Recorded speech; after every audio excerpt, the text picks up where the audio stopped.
Well, good morning, you all. Welcome back to Sidewinder Shed. It's about 8:30 on a Sunday morning, and yeah, it finally stopped raining. It was raining all day yesterday, and it stopped raining this morning a little while ago. It's still foggy, and it's kind of chilly.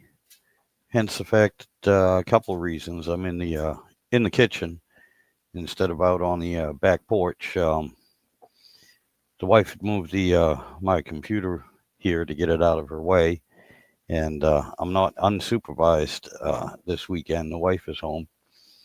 She's out on the back porch, and we're babysitting the one of the daughter's two dogs, and they're a little bit yappy. And right now they're outside, so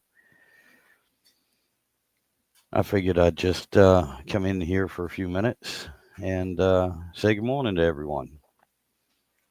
Um, yeah, I don't know if Philip will be here this morning or not, but I want to thank him. He sent me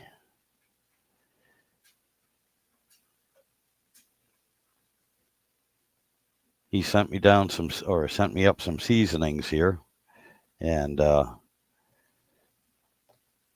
try those out. He also sent me up some of his homemade hot sauce. And Eric, how you doing this morning, buddy? Good morning. Well, morning for me. I know it's later for you, sir. But anyway, yeah, I want to thank Philip.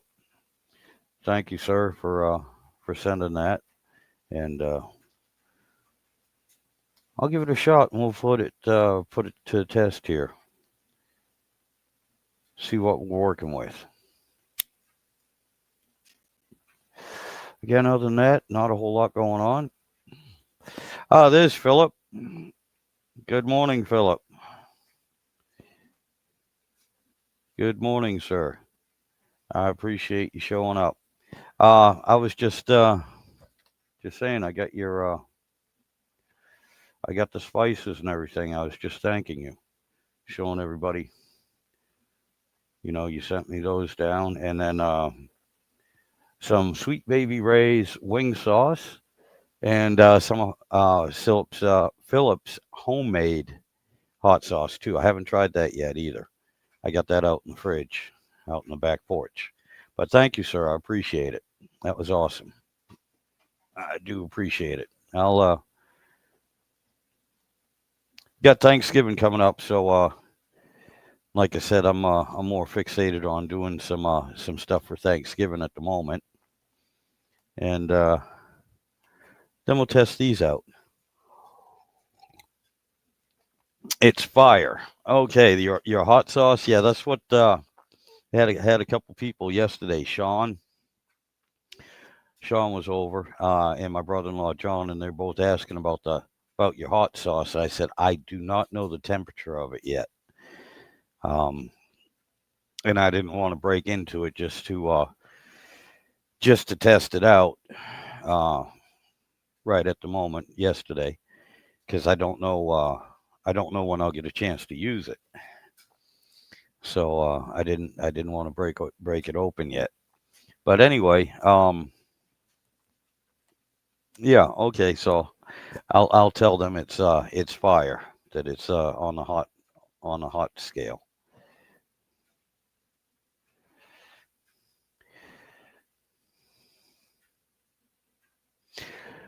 Well, yeah, the ceiling fans, yeah, every single room, including the back porch, has a ceiling fan, and honestly, that is for the heat in the summer.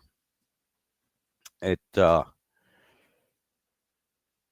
it helps in all our radiators and everything, the heat and the air conditioning. There's no vents in the floors; they're all in the ceiling. So the ceiling fans definitely helps get all the warm air in the wintertime because the heater vents are in the ceiling.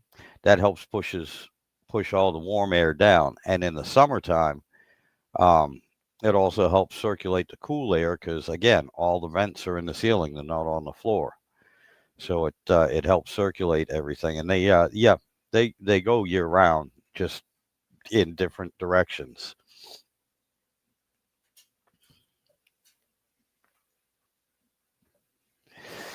All right, Philip. Yeah, if you want to hop on, you're more than welcome.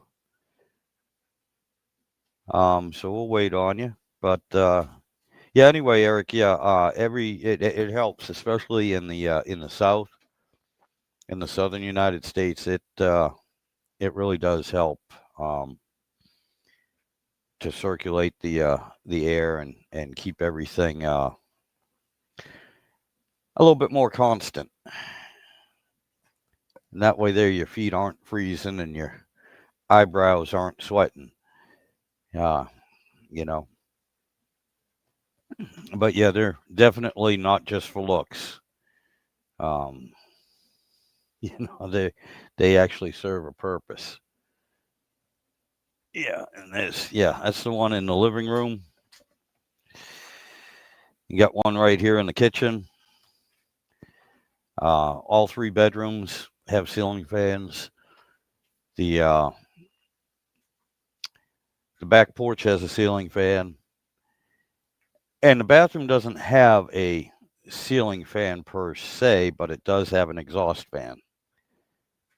So yeah, every room has some sort of a fan in it. And like I said, that's because it's useful. Yeah, again, it's not just for looks; they're useful.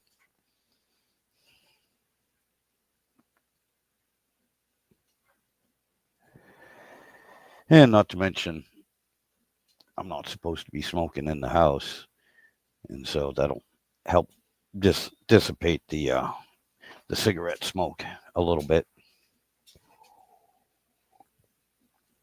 But I can't have my coffee without a cigarette. To me, coffee and cigarettes go together.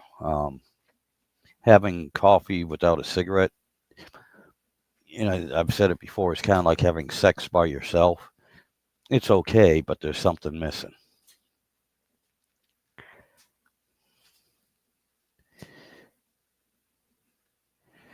Alrighty, so back in the day, your family had one. However, it was smaller, cheaper version, and quite noisy. Yeah, these ones here in the main rooms are actually nice.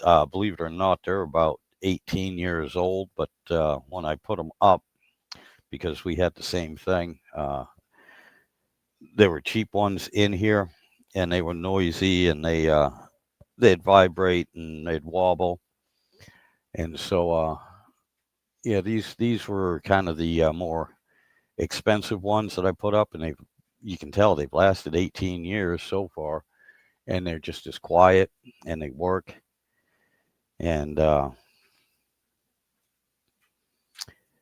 they're nice, and like I said, they're a big help. They are useful.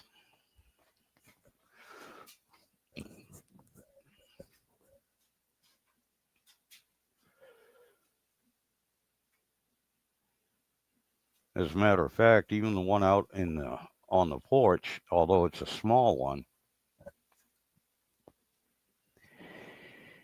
it's actually an industrial one. It's all metal. The blades on it are metal and everything, and that's one of the reasons why it has a guard on it, because it's a high speed one also. And I'll tell you what, for a few of my taller friends, if it didn't have that, if if it didn't have that cage around the fan, they'd have a nice slice right in their heads because they bumped into it a few times. And like I said, it's got all metal blades on it too. I was thinking of sharpening them, but the wife won't let me.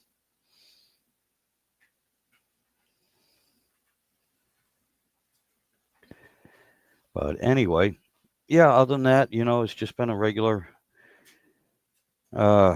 week. I've been busy at work. Good Lord. Crazy. And it didn't help that we had a few people out too, so everybody else is trying to pitch in and handle their loads. There's extra work and everything.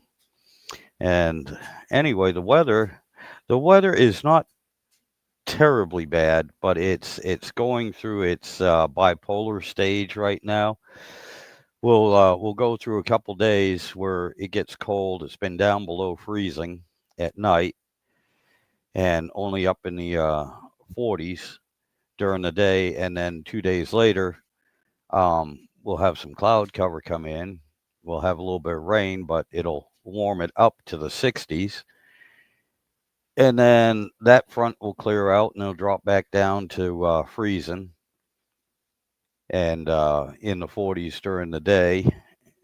And then again, like today, we got another front that's just going out, and it got cold last night. It got cold. It got into the mid 30s Fahrenheit, just a little bit above freezing in my area, just another 15 miles north of us. It was in the 20s. It was almost a 10-degree difference in temperature, and that's only within 15 miles. But there's a little bit of a mountain range and everything in the way. But anyway, it was raining all day yesterday, and today the rain is moving out, and it's going to be up in the 60s this afternoon. Right now, it's a little bit, it's in the high 30s, so it's a little chilly. But it's supposed to clear up. Anyway, here's Philip. Hey, good morning. Good morning, sir. How you doing, buddy? Good. Trying to get this thing focused in. I got my little buddy kitty cat here with me this morning. Oh, okay. He's just curious. He wants to see what's going on. He's so nosy, you know. Oh, I got you. I got you. You know, you speaking earlier, that comment that you made earlier reminds me of a Rodney Dangerfield joke where he says, "Oh, I remember the first time I had sex. Oh, was I nervous? Oh, was I nervous? I don't know why. I was alone, you know." Yeah. Oh, I got you. Yeah. Yeah. So yeah, getting back to that hot sauce for a second. I don't know if I mentioned this to you or not, but you might want to take of course, open the jar Yeah. and take a plain chip or maybe a cracker or something. Just put a little dab on it. Just take a taste of it, and then give it a few minutes to see if it has a metallic aftertaste. If it does, that means it's gone bad, because you really should keep that stuff refrigerated. You know. I got you. Because it's homemade and it's fresh. There's no preservatives, so that means it won't last long. I got you.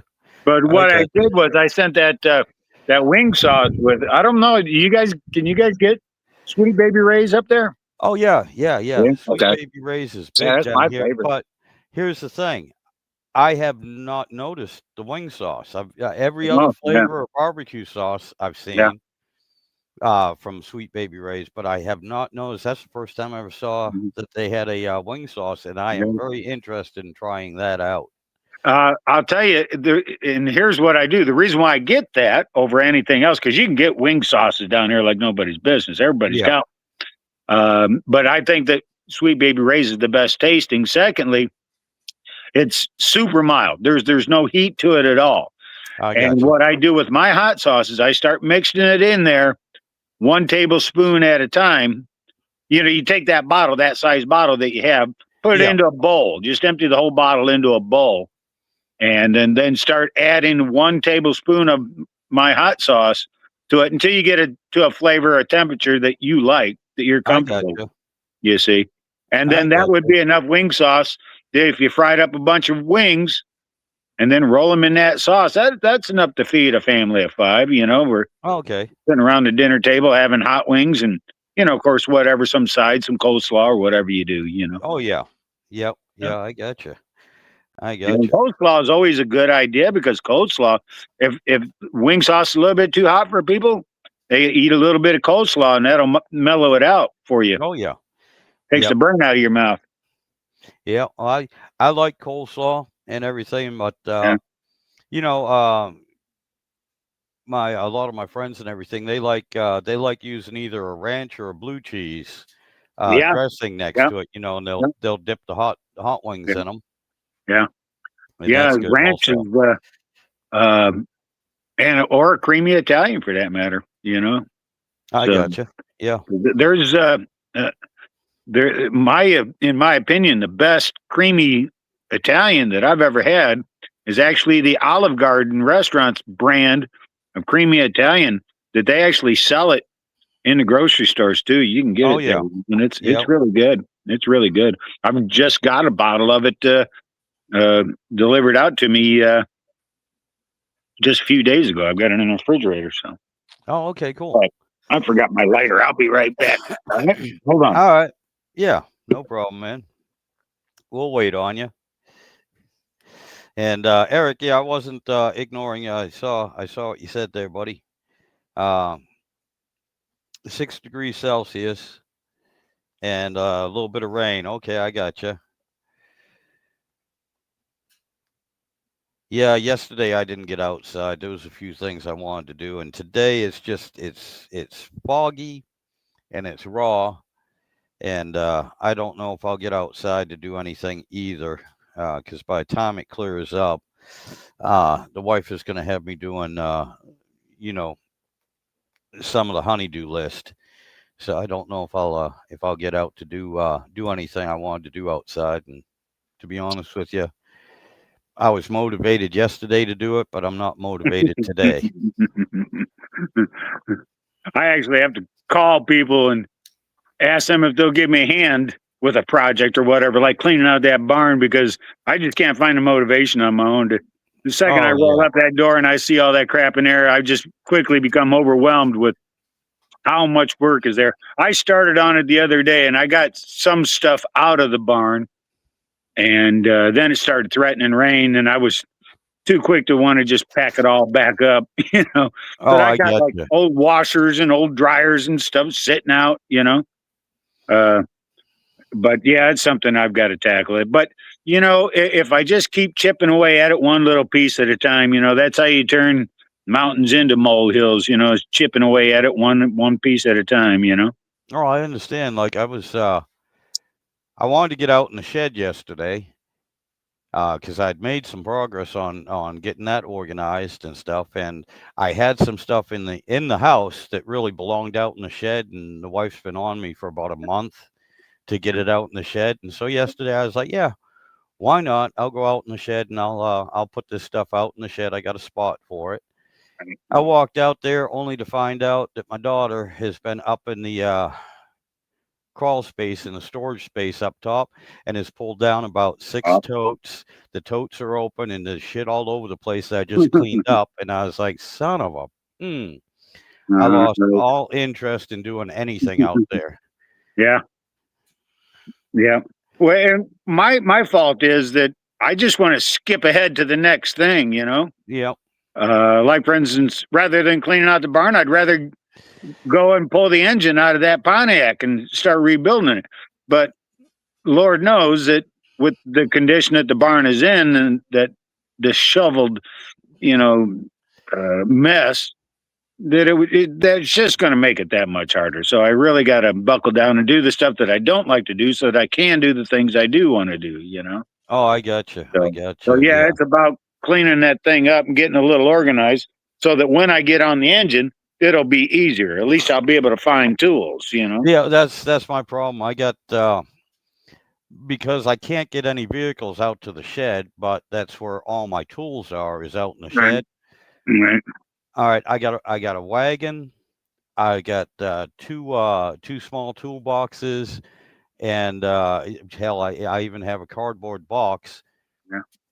that tools are in because I was toting them from the shed out to the driveway, and then bringing them back. And by the time I finish up Yeah. with something, it's too damn late. I don't feel like spending the next hour putting everything away, so I got to put all my tools away. I got to put them back in the toolbox. Mm-hmm. Not only so they're easier to get to, but so that I know that I didn't leave something, under the hood or in the back. Matter of fact, I got a box full of tools that are in the seat of the truck. I got another box full of tools that are in the Jeep. Yeah. And I hate that when you got Yeah. tools scattered all over, because at one point you can't remember what you did with one particular tool, so you're darting between 3 different points trying to find the damn thing. Yep. No, that's where I like to kind of have it all in one spot. And it makes it easier. But here's what I'm up against with, like, for instance, getting on that Pontiac, getting the engine pulled out of it. I've got the Pontiac set sitting on a concrete pad about 300 or 400 feet away from the barn. Oh, yeah.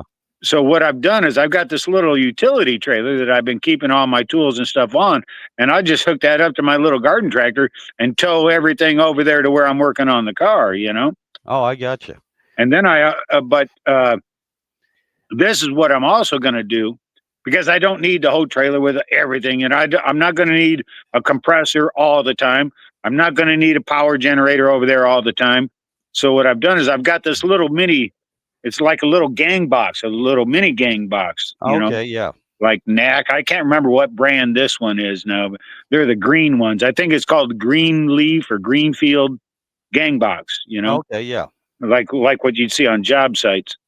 And I got a little mini one, but it's still big enough to put all the tools that you would need for working on a car in it, you know. Yep. And I've got it on a hand cart that I then have made a little trailer hitch for, Oh, okay. so I can just getcha. do just that. I just hook that up to the garden tractor and tow that gang box over there, you know, and do it that way. So, but that was that Greenlee box. I had to go and get that out of storage. I just got that. Like Yep. a few days ago. Got that over here at the barn and started on it. But like I said, one thing leads to another, and you end up getting off track. One of the issues was it was starting to threaten rain, and I just decided, well, rather than continue on, I need to focus on trying to get everything back in the barn so that it doesn't get rained on, you know. Oh, yeah. Yeah. I gotcha. I But I gotcha. do have some help that's supposed to come out today, but I got a text message saying that that they couldn't make it today, and that maybe Tuesday. So we'll see how it goes on Tuesday, you know. Well, you see, I have just the opposite problem, especially on the weekends. I got lots of people that show up, you know, helpers and everything, Right? and they're here until I got to do something, and then they Mhm. disappear.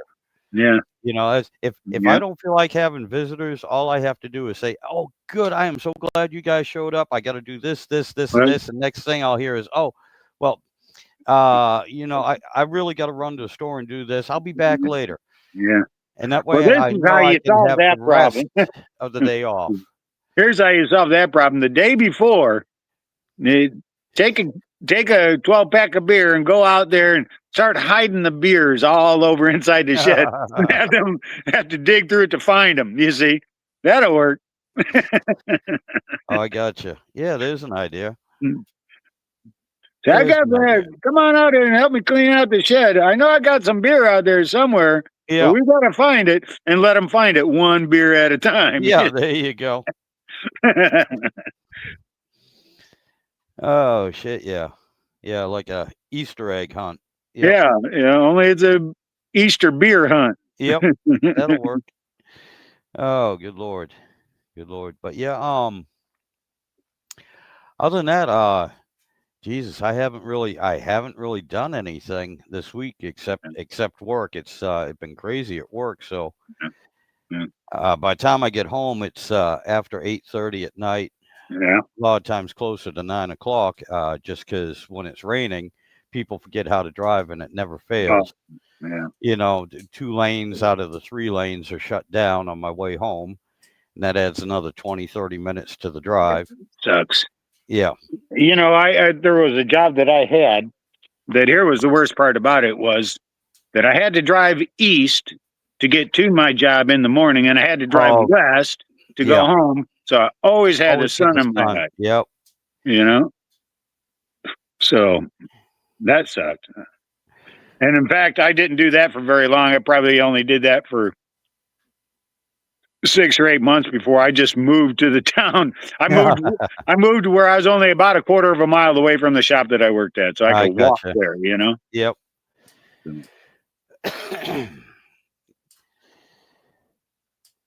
Yeah, I'm if you to look at the directions, I'm fortunate because I live west of work. I mean, I live east of work. So in the morning, I'm headed west. In the evening, I'm headed east. And supposedly, That you're but the supposed to have way, the sun to your back, you know? yeah, but the way the roads are, they don't exactly run east and west or Yep. north and south. They're Yeah. more like on the way to work. It's not too terribly bad, but I'm kind of headed south. Yeah, I'd be headed southeast, so I Yeah. do have the sun, but it's usually behind my ear until I get on 95, which is supposed to be heading south. Well, right through Richmond, it kind of curves around, Well, so half the way I'm headed east anyway. I tell you what, it, um, here's my first thought is that no matter where I'm going down here, I always seem to be on the sunny side of the car, Yeah, you yep. know, to where this Florida sun will just bake you to a crisp. Oh yeah, Well, I don't care where we're going. I don't care which side of the car I'm on. I'm always the one on the side of the car that's getting the sun shining in. And you'll be sitting there riding in the car, and even though the air conditioning is going to be on, your legs are just baking because of that hot sun hitting on it. oh But my God, yes, but here yeah, was another thought when you was talking about that. Now I haven't traveled too much along the East Coast, but yeah, I know about the roads and their directions. Uh, you go to the Midwest, like Illinois and Iowa and areas like that, and farther west, it is just that. It's a grid pattern. oh You yeah, know, the roads either go east and west or north and south. You yeah, know, and coming from the Midwest, for me, you know, it kind of incorporates into your just your whole being of the cardinal directions of north, south, east, and west. yep. You know. So when you spend a lifetime in an area like that, you quickly learn what north, south, east, and west is. That it blows my mind when I meet people who couldn't point north Oh or yeah, east or west. It yep. just doesn't make any sense to me. But yeah, I've learned it. And plenty of them like that. My wife, she didn't know what east or west or north or south was. She had not a clue.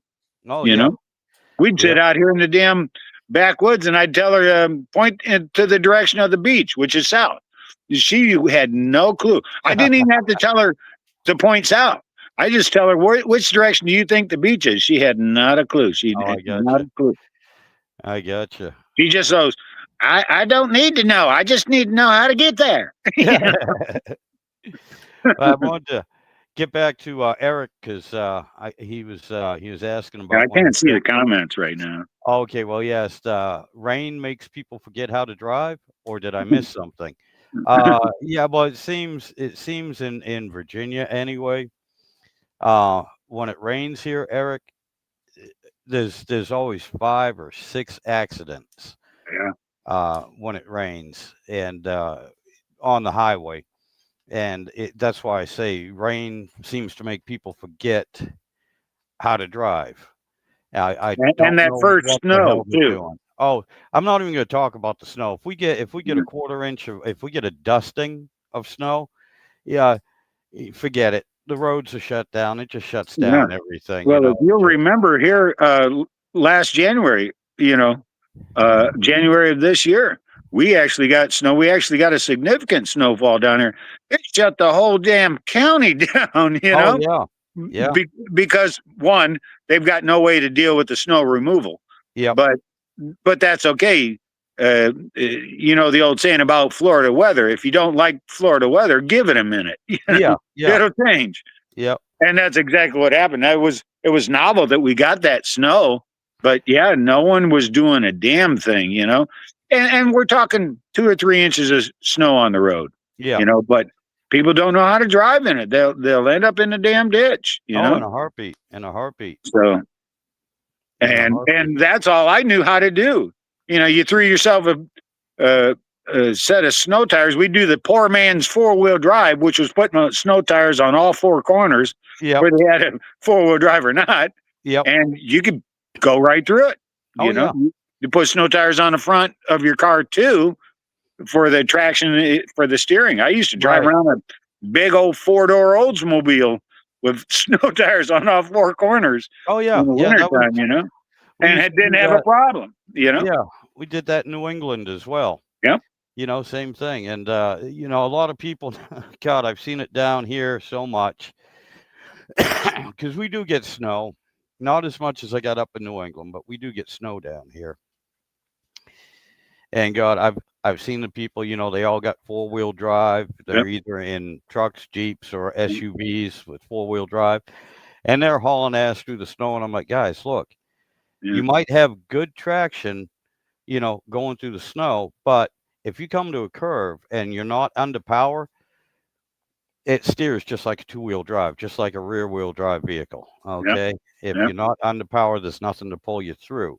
Yep. Not to mention it stops. It Yeah. stops just like a regular It's drag. vehicle. It's Yeah, drag on a vehicle. Yeah, you get in this deep snow. I'll tell you what, you'll be driving down the road and you hit a snowdrift in the Midwest. You know, where you're driving on 2 or 3 inches of snow, and all of a sudden, bam, you hit a snowdrift that's 12 inches. You oh feel yeah, it. It's just like driving through a puddle of water at high speed. It'll yep, feel the drag. It'll slow the vehicle down. You know.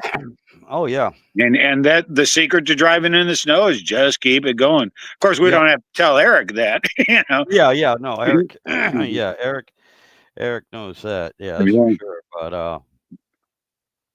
But yeah, it's just wild watching some people because Yeah. Eric, I'll put it to you this way: when it rains down here, for some reason, you got people, you got two people. You don't have a whole lot in the middle. They're Yeah. either doing, you know, speeding down the highway like it's just a nice dry sunny Mhm. day, And those and are the people that get in trouble. yeah, and because they'll come up on somebody that's doing 30 miles an hour because they're afraid of the rain, Yeah. and Or that's being not a good, precautious. yeah, that's not a good combination, you know, because then the ones that are speeding, they'll try to switch lanes real quick, hydroplane, lose Yep. control, Yep. or they'll run into the back of somebody. Yep. It's just, And being on a bike is probably the worst. Being on a bike and get caught in the oh rain, God, yeah, that's a situation. And here's what sucks. So you're doing 40 in a 55 because you're trying to be safe because you're on a bike and you got a line of traffic behind you. They're just honking and they're pissed off because oh you're yeah, not doing the speed limit, you know? yep, But these are people that are idiots that don't understand, nor do they care to understand, no, you know? no, They don't give a crap about you. They only care about themselves and they're pissed off that you're inconveniencing them. oh yeah, You know, yep. they don't give a damn that your life is dangling in the margins, you know, Oh but yeah. Yeah, because the sure. worst thing about rain is not the water itself per se, but especially when it first starts raining, it'll pick up all the The oil oil, the that's on oils that. that are on the Yeah. road, that floats on top. Yep. And until it's been raining heavy enough and hard enough and long enough to wash it off the road, to let it drain off to the side, yeah, that's the Oh worst yeah. one. That Yeah. and here's another thing too. You get some jerk that's mowing his grass Oh and he's Jesus. blowing all the grass clippings into the road, Yep. you Especially know? on a curve. You know, Yep. I see it more with people that live on a curve that will do that because you'll look at the neighbors on either side of them where the road is straight, Yeah. no grass clippings in the street, but on that damn curve, here it is all blown out into that curve. And not only that, but around here, we got these county highway mowing crews that go along the county roads. And you know, and state roads for that matter, that are mowing. And the type of mower decks that they got, they're these big, huge, broad mowers Oh that yeah. they've got no control over which direction those grass clippings go, Yep. and it never fails. It'll only encroach about 3 feet into the roadway if you know if the grass is real tall. Yeah. But if you're on a bike, that's enough. You want to certainly stay away from that side. You got to push yourself closer to the center line on the road just to make sure that you avoid that grass, you know? So, Oh yeah. Eric is saying here, he has a friend that rode a bike all year. In winter, he had studded tires and yeah. passed pedestrians who struggled to stay in the lane. Oh yeah. There was when I was younger. Oh, that tried to stay upright. Yeah. But yeah, when I was younger, Eric, and Christ, I was still a teenager. I had that old chopper, and I rode that 2 winters in Massachusetts in the snow. I had no choice, and I thought I was immortal anyway. Yeah. But oh my God, I remember coming home. I was framing at the time, and I'd taken it to the job site, and we had a snowstorm come in early in the day, and it was bad enough that we stopped work. And I rode that bike home, and I'll tell you what, I was in the breakdown lane because traffic was stopped in the regular lanes. This is on the highway now. This is not on your back roads because they hadn't cleared the back roads. I had no chance. But and the only reason why I was in the breakdown lane is because every time I tried to slow down or anything, that bike would start to kick out on me. And so I had both feet on the ground. It was, it was a chopper, so the seat was low. I had both feet on the ground, just skimming along, keeping me upright and holding the bike, and just never touched the brakes, just using the throttle and the clutch best I could to keep upright. And buddy of mine, two guys that I was living with at the time, they were in the we had an old truck. They were in the truck. Actually, no, they were in the work truck. They were bringing the work truck home. And I got home 35 minutes before they did. But I will tell you what, I looked like the Stay Puft Marshmallow Man when I got off that truck, got off that bike. I was just covered head to toe Yeah. in snow and You everything. know, And I'll tell you what, when it comes to riding a motorcycle, um, and this does happen. You got the guys like myself that started riding bikes when we was just kids, yep. dirt bikes and carrying on. And I'll tell you what, it's a lot of that dirt bike riding skill Oh that yeah. can translate into the riding of a big bike on the road because you can get in conditions where, I mean, a dirt bike, about 90% of the time that you're on the bike, you're riding the bike right on the edge of control anyway, Oh yeah. you Yep. know? So you develop a skill of how to handle a bike that wants to go out of control. So and that kind of lays over. Uh, if you're a person that's 45 years old and decides you're going to start riding a motorcycle and you start with a road bike, well, you're already starting at a disadvantage, in my opinion, because That's you just don't have same that same skill level. same thing here, Philip. I have to agree with you on that, and I've always said that to any new rider. Yeah. Hey, you want to get on a motorcycle, you want to ride a Get motorcycle. on while you're young. Well, no, even older, get on a dirt bike. Go Yeah. out, find a buddy, that Mhm. has a dirt bike. You don't have to buy one. See if you can borrow one. Yeah. Go out riding in the dirt with them. Ride in the mud, Yeah. ride in the sand, ride in the dirt, and get a feel for what happens when you lose traction on your front wheel. Yeah. What happens when you lose traction on your rear wheel? Either going straight, going around a corner, or Yeah.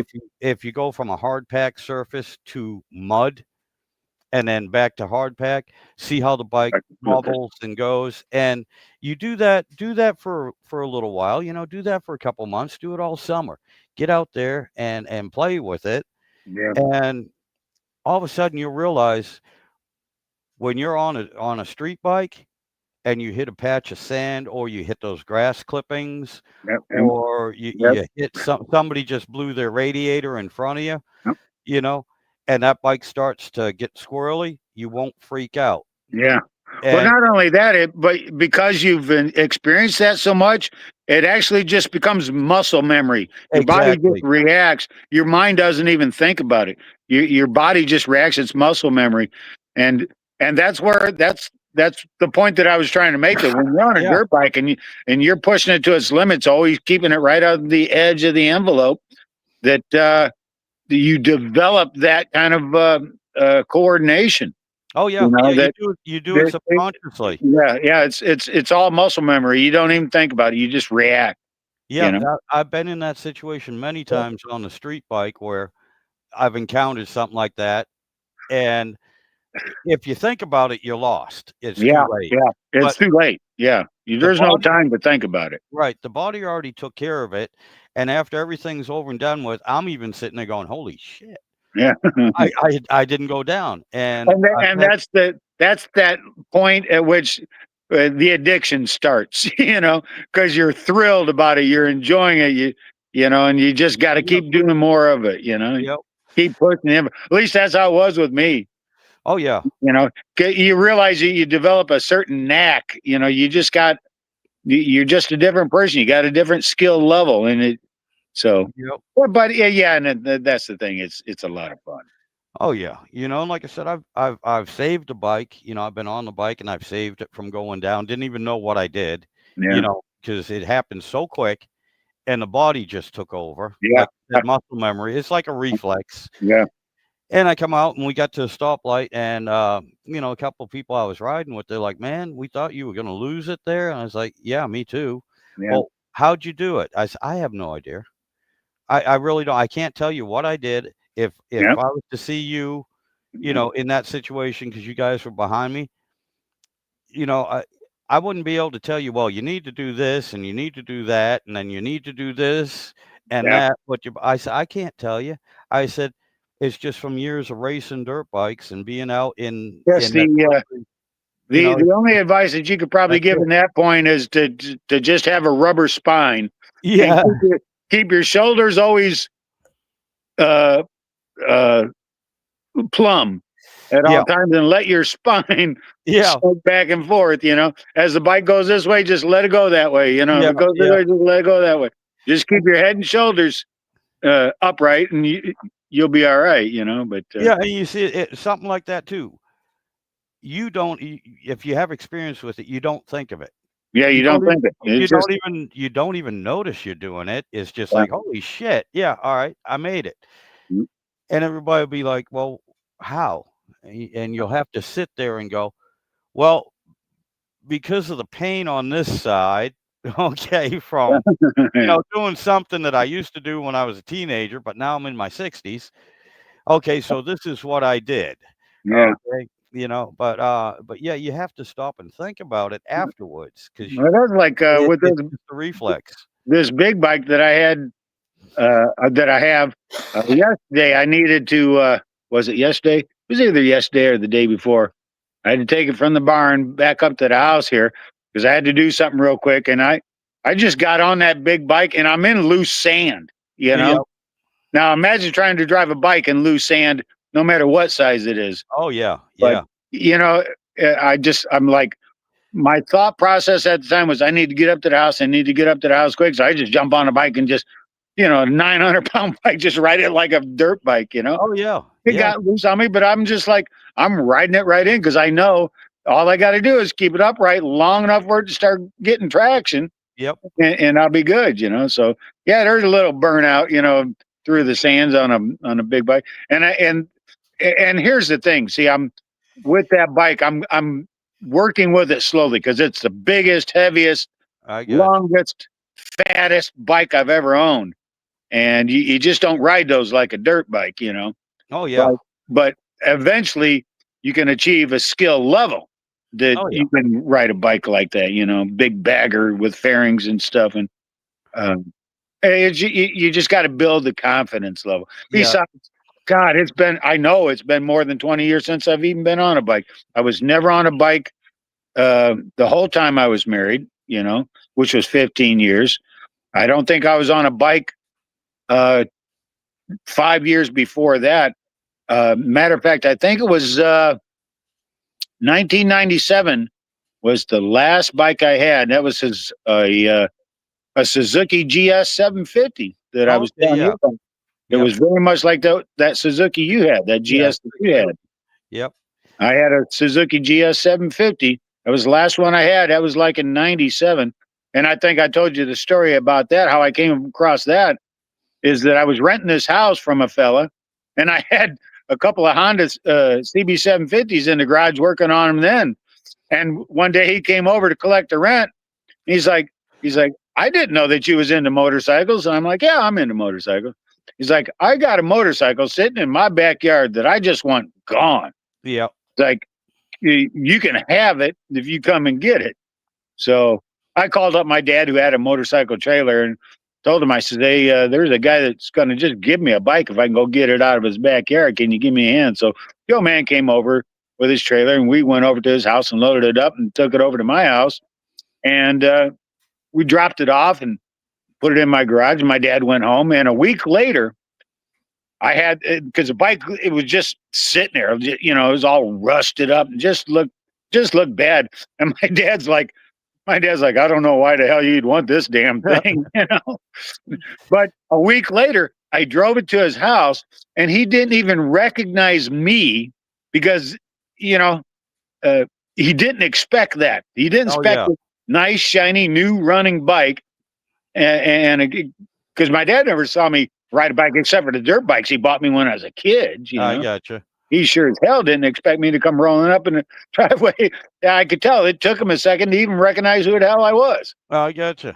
And he's like, and then he says to me, once I shut it off, he's like, "Where'd you get that bike?" I'm like, "Dad, this is the bike that you helped me pick up last week." Yeah. And he's like, "Wow, that thing cleaned up pretty good." And there was a little messed up part on the tank, and he thought that he could polish that out and get that going. So I let him have at that for a while, and he did a good job on it. The marks on the tank didn't come completely out, but he did make it look a lot better than what it did. Awesome. So yeah, that's cool. Eric said he tried a 600cc bike in loose gravel once. Never again. At least not as drunk as I was. Yeah. So talking about loose sand and gravel. Oh, I tell you what, I can't even ride a bicycle if I've been drinking. Oh, I know better than all that. Yeah, the next question he has is, you people can drive motorcycles with your regular driver's license? No. Most states you need a separate license, or you need an endorsement. And as a matter of fact, I know in Virginia now, and they just started this about 5 years ago.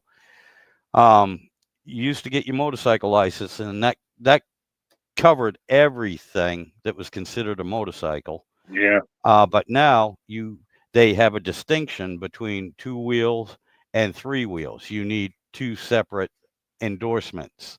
They have an M2 and an M3, I think, is the endorsement. I don't know, because I've had my motorcycle license for so long. I'm grandfathered into, I just have a straight M for motorcycle, and that covers everything: 2 wheel, 3 wheel, a mono wheel, because they, believe it or not, you can Google it. They had 1 wheel motorcycles back in the day. I mean, this is 1920s, 30s, and stuff like that. And there was a few experiments in the 50s and 60s too. But yeah, my license will cover everything. But yeah, you need a separate license. As a matter of fact, in Massachusetts, when I first got my motorcycle license, you had 2 separate licenses. It wasn't just an endorsement on your one license, because you could have your car license revoked and still keep your motorcycle license, and vice versa. You can have your motorcycle license revoked or suspended, whatever, and still keep your car license. They didn't affect. They were 2 totally different things. You could lose one either permanently or for, non-payment of your taxes on your motorcycle. They can suspend your license, but you still got your car license as long as those taxes were paid. I know in the Midwest, or at least in the state of Illinois, at the time when I first started riding motorcycles, this is what they did do. They had 2 different classes. They had L and M. And M class was anything above 150 cc's, and L class was anything below 150 cc's. And the reason for that was because you weren't allowed to get a motorcycle license until you were 18, as opposed to a car's driver's license, which you could get at 16. But they didn't. It was illegal for you to operate a motorcycle over 150 cc's on the road until you were at least 18 years old. But you could be 16 and have an L class, which is a bike 150 cc's or smaller, and still be able to ride on the road. Which in those days, enduro bikes were very popular. A lot of guys had 125 enduros at 16, 17 years old and ride them on the streets legally. As long as they didn't go bigger than that. In fact, that because of that law, and later on, Ronald Reagan's import tariff, a lot of the motorcycles they would advertise, even though it was a 150cc motorcycle, the manufacturers would advertise that the bike was actually 149 Yep. cc's. Yep. So they was below that Right. 150 mark, Oh, I know a friend of mine that had he had a 700cc motorcycle. It was advertised as a 700cc because this was shortly after Ronald Reagan put all those import tariffs on Japanese products, Yep. cars and bikes. And his was still a 750cc motorcycle because the import tariff said, for certain engine sizes. Yeah. Oh, yeah. Right. And if it was 750 or more, then it was an even higher import tariff. So even though his was advertised as a 700cc Kawasaki, it was still a Still 750. 750. I But got they you. just say that it's a 700 so they could get it in under that import tariff, you see. Yep. Oh, I got you. I got And you. you saw a lot. That's what, and with that being said, if you go back to any 80s bike, anybody that's working on an 80s Japanese bike, and they notice that the CCs end in a 99, like or like a 149 or Yeah. a 699 Yep. or a 649 Yep. or a 789 or so. That's the reason why. You still got a 650 or a 750 or an 850 motorcycle. Oh, yeah. They had to do that in the castings to fly under the radar of the import tariffs. Yep. I got you. I got you. Massachusetts never went by the CCs, and when I got my motorcycle permit, now before I got a license, you had to be 15 and a half to get a motorcycle license. You could get your permit at 15. For a car, you could get your permit at 16 and get your license at 16 and a half. So there was a year difference.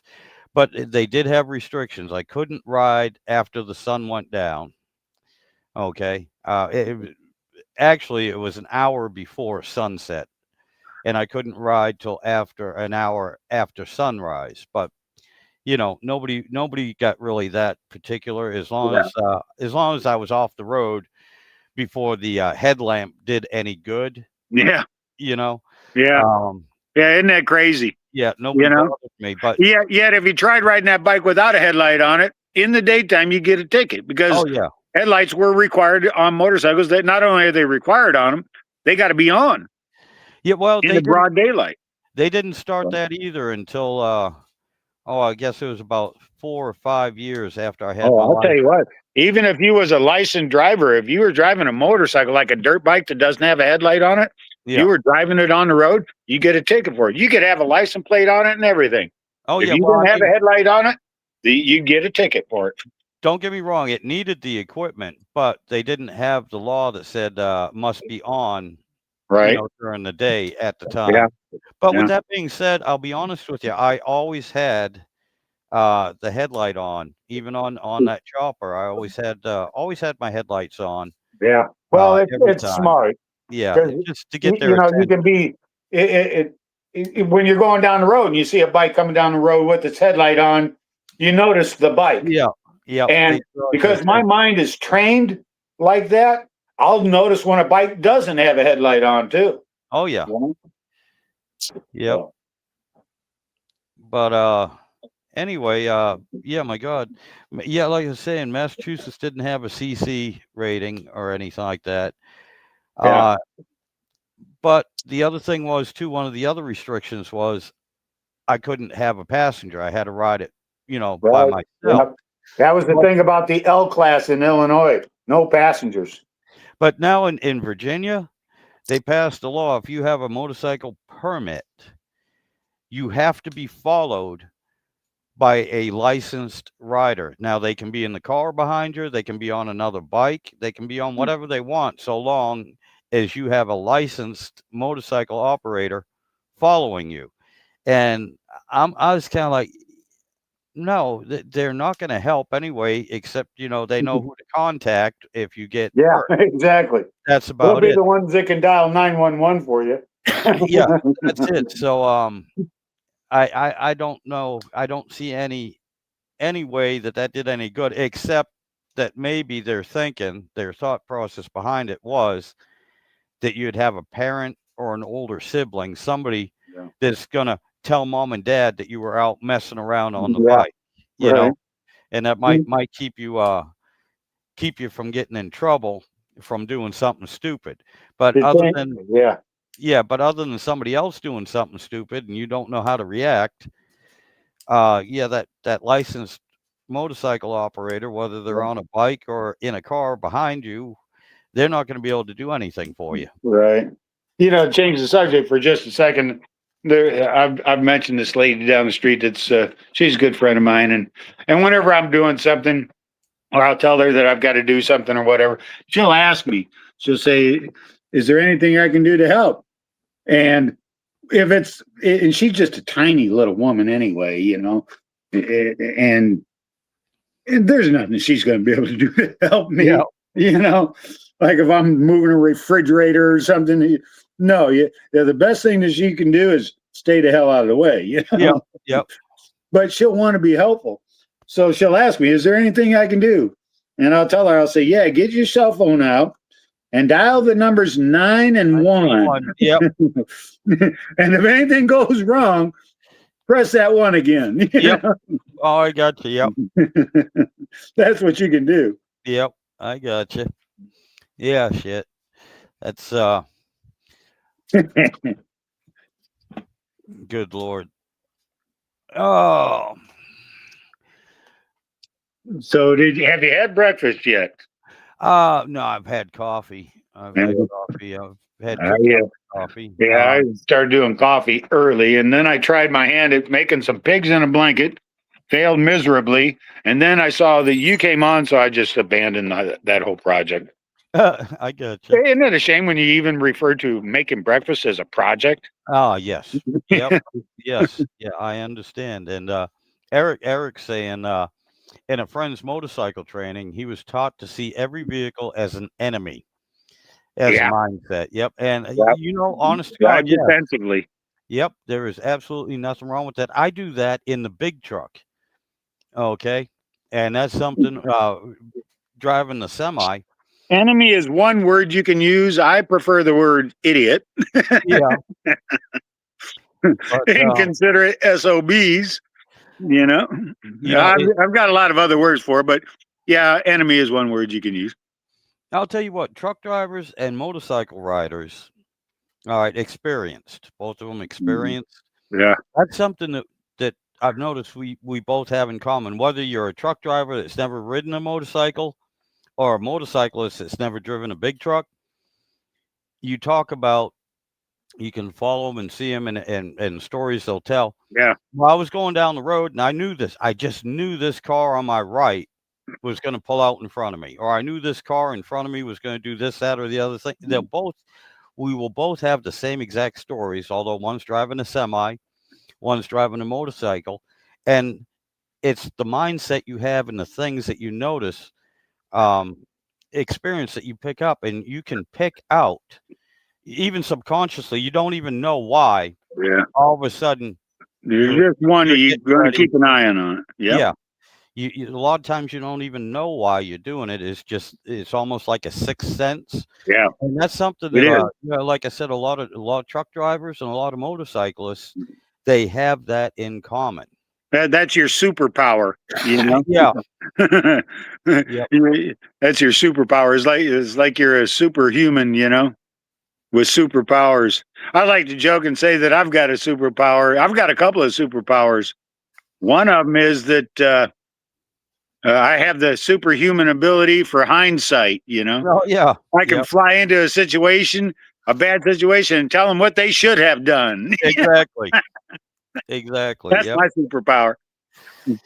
Oh, yeah. I also have a superhuman ability to stare a woman straight in the eyes and not hear a word she said. Oh. Yeah, I got to be careful. I'm not alone here. I'm not unsupervised. Yeah. I know. I'm just cracking funny here.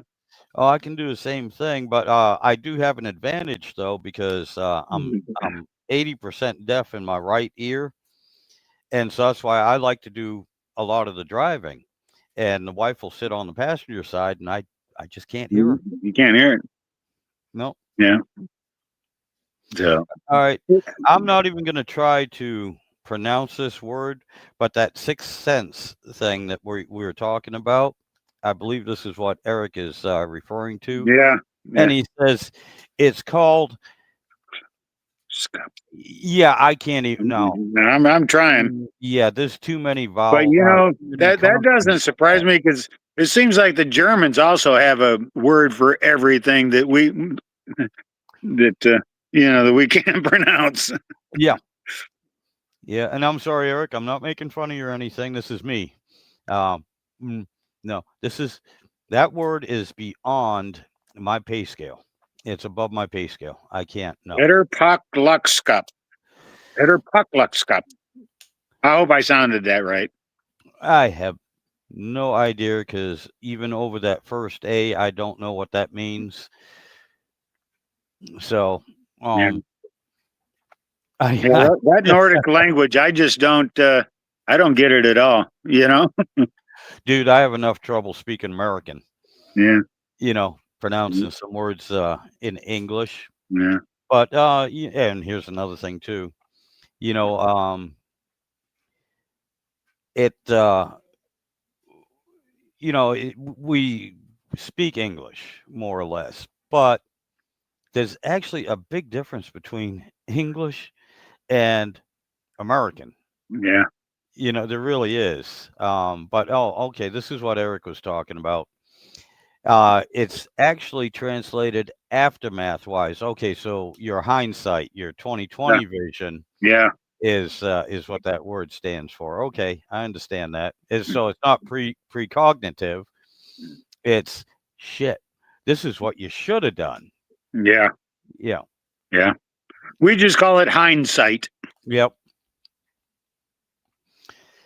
Yeah. So I don't know. Anyway, but look, guys, the wife is getting dressed. I got to go start on the honeydew list and do some shopping and I stuff. really should either do one of two things: go in there and make a second attempt at breakfast, or just bailing on the whole thing altogether and go down there and start cleaning out the barn. Yeah. 'Cause I've Well, got to take advantage of this weather. It's got to, I'm not going to have too many of these days left where it's the air is cool and the sun is shining and yep. I'm sitting here wasting time, whether it's a Sunday or not. Oh, I I got mean, you, even man. even God rested on the seventh day, but then again, He was God. Everybody else, like me, we still got to do work. He's the boss man. He's the Yeah, head He's the honcho, boss. so he can make his own hours. Yeah, exactly. But, all right, guys. Well, I'm gonna let you go because Yeah, I I gotta gotta get my go butt too. in gear, and I appreciate you all being here, man. All right, I'm gonna get off. We'll talk to you later. All right, buddy. And Eric, thank you for stopping by, buddy. I appreciate it. And y'all, you take care, buddy. You have yourself a good weekend. And